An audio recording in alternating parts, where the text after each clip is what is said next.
I'm Silviu Pirvu. I'm a Chief Technology Officer and Planning Director of Optimal Cities.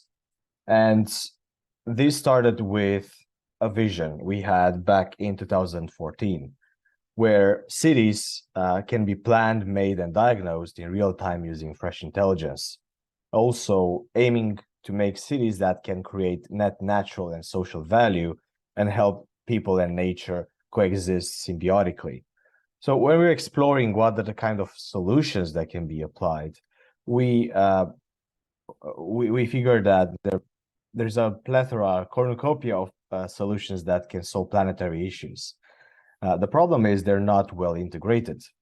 And we imagined initially in the context of UN Habitat 3, this planetary urbanism system that uses a combination of sensors, of satellites, of geospatial intelligence to allow cities to create their own kind of brain, their own kind of mind, so people can interact with that and cities can also interact with each other. So moving from a consumption-based city that has no brain to a regenerative type of city that can actually advise people and decision makers to make cities prosperous and healthier.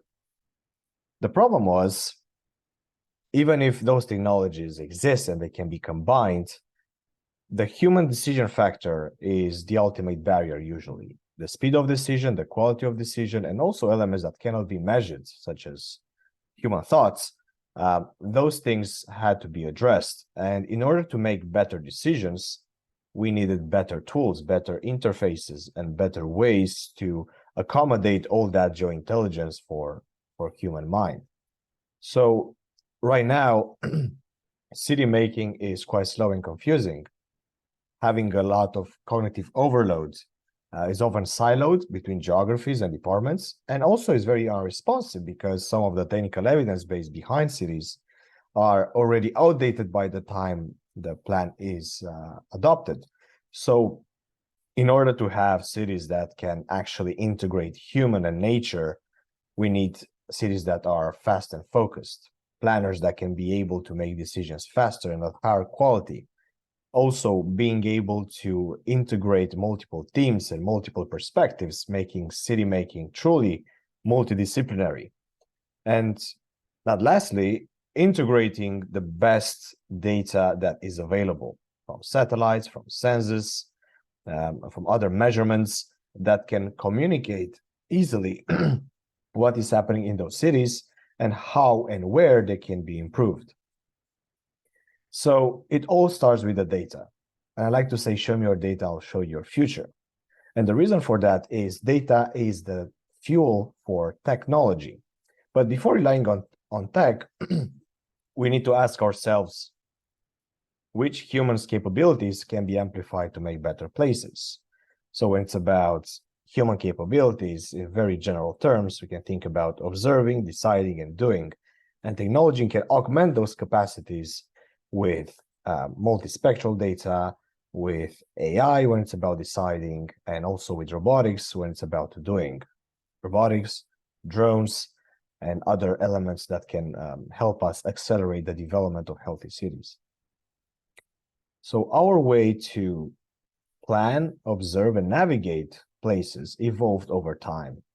In the last centuries, we've seen an accelerated evolution of the capacity to survey and to make decisions, from manual measurements to plane scans and LiDAR to constellations from the public sector and government agencies, but also from constellations and space assets provided by the private sector. Because space is more than science and exploration. Space is this new overexpanding place of prosperity and innovative companies that can tackle global challenges to help nations achieve SDGs. So there's a wealth of data, but the issue is it actionable?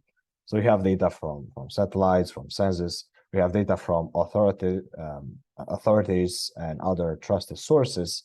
However, it needs to be approached with care. Not like Pokemons, gotta catch them all, but actually as medical samples, because spatial data especially can have multi-trillion consequences on human health, especially when it's about data related to our environments. 60% of our health is determined by our environments. And moving from show me your data or show your future, show me your location, I'll show your health, because poor planned places have multi-trillion consequences, and they're estimated around over 1 trillion just in US alone. In UK is almost 50 billion year cost caused by poor planning that is creating unaffordable cities and that make us sick. And it all starts with relying on poor data and tools. It's a lot of time spent on basically trying to learn new tools, trying to find the right information, and by the time the plans are published, they're already outdated. So planning system for cities, in order to ensure health outcomes, need to be dynamic, need to respond to changes, especially as cities will have 68% of the world's population by 2050, as per the estimations. So in simple terms, you fix environments, you fix health.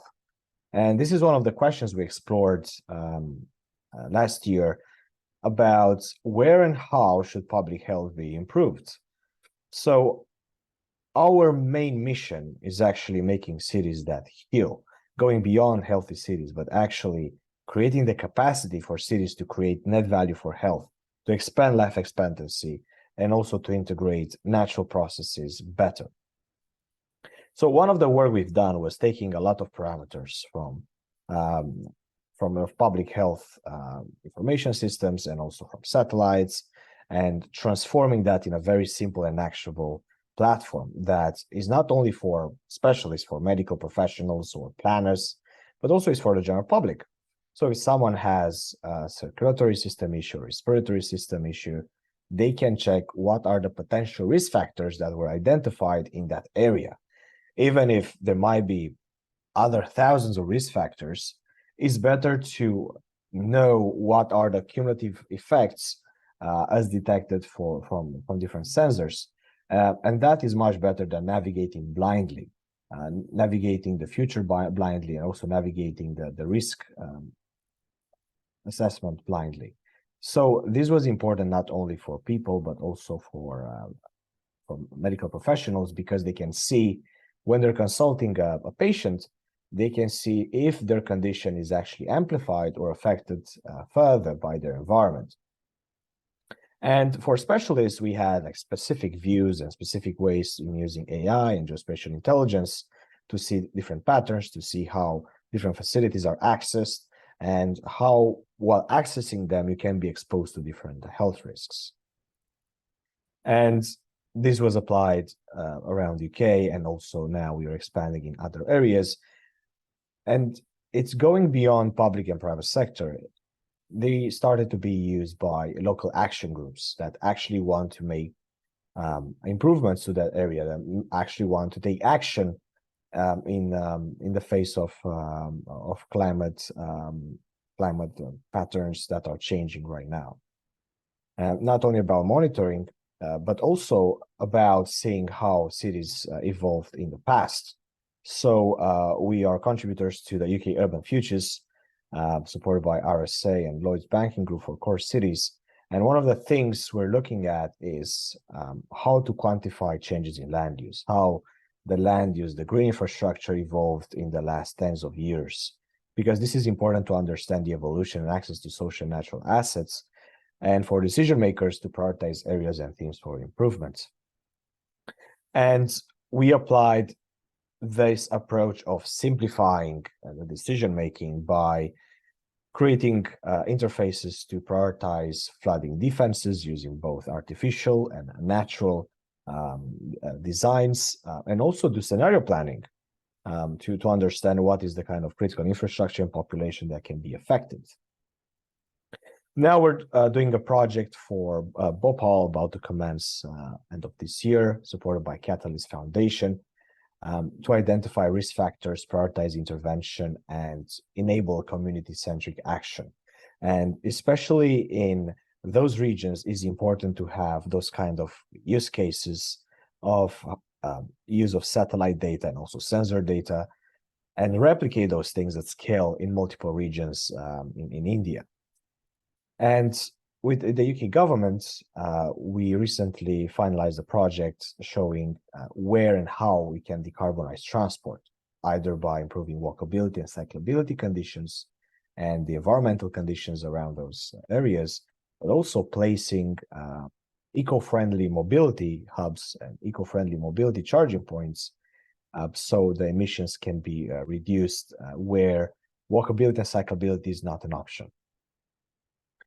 And making the places of tomorrow is not about having one or two specialization, it's about bringing everyone to the table. So it's important to have perspectives from medicine, from space medicine, public health, urban planning, global data standards, built environment standards, and also the technology and frontier development groups. Because in that way, we are able to unify knowledge and redefine our reality faster by having a larger perspective and a better understanding of the world and the possible. So this is important, especially if you want to thrive in space. And there are many ways to basically amplify our capacity to thrive in space. Some of them are quite achievable, and we've done it before, but that in designs and tech. So new spacesuits, new spaceships, new technologies that can help us thrive in extreme environments. Other are much more difficult, such as adapting the human instead of the technology. And that's usually referred as transhumanism. So making maybe humans resistant to radiation or extreme temperatures and conditions and so forth. And others are the hardest, adapting the entire environment, such as terraforming. We're doing that at a very small scale with buildings and habitats, but when it's about the actual environment, the outside environment, that requires a lot of energy and resources. But in some cases, the balance between them is probably the answer for the long-term aspirations to expand in space. And expanding the human presence in space can have multiple positive consequences. It will develop, and it already developed, our healthcare knowledge and infrastructure to treat people in multiple conditions. And also, it seems that there might be a potential to treat cancer and health conditions in hypo-G, and they can finally be explored in detail. NASA is exploring that, and it was exploring that for a while. And space hospitals can actually be a potential good economic case for why we need human presence outside Earth. Now, when it's about how space is affecting us, we're calling space an extreme environment because the conditions are extreme to us. They're not extreme for a meteorite, they're actually extreme for our bodies. And in order to thrive in those worlds, we must overcome that extreme set of constraints. So I like to categorize them in terms of physical constraints, biological constraints, and psychological constraints. Because physical constraints are really straightforward. They can be measured quite well, and they can be tackled with equipment. They can be tackled with technology in some cases. However, biological constraints are requiring additional considerations, and more complex systems are involved here. So we need to ensure safety, air, water, food, sleep, and also life-making conditions. We are not sure yet what is the human capacity to bring life in lower G. However, there are other planets in the solar system, such as Venus, that has 1G, which might be able in the upper atmosphere to allow for life making, but those things are still not yet well known. And the human factors and the biological factors are quite important when going to other planets, especially as in places such as on Mars, you have different conditions such as lower gravity, you have the regolith, if you inhale it, it can be the complete opposite of fun. And you also have sandstorms, which can affect the mission. When it's about psychosocial constraints, you have additional layer of difficulty, because those things sometimes are hard to measure without a specific device or reading minds, reading brainwaves. Other things, they're psychosocial as well. So it is important to accommodate them. Otherwise, if people cannot trust each other in a mission, or they cannot trust the mission itself, that can completely collapse the stability of that mission. So we need to ensure that we have a combination of resilience in extreme environments from a physical, biological, and psychological perspective, so we can thrive in extreme environments on Earth, close to Earth, and also way beyond in other places. And with the technology we're developing right now and the knowledge we are gathering right now, we finally have the capacity to make thriving places that can heal everywhere. And hopefully this will be an inspiration for everyone to see a future that is not only about dangers, but also about possibility. Thank you very much.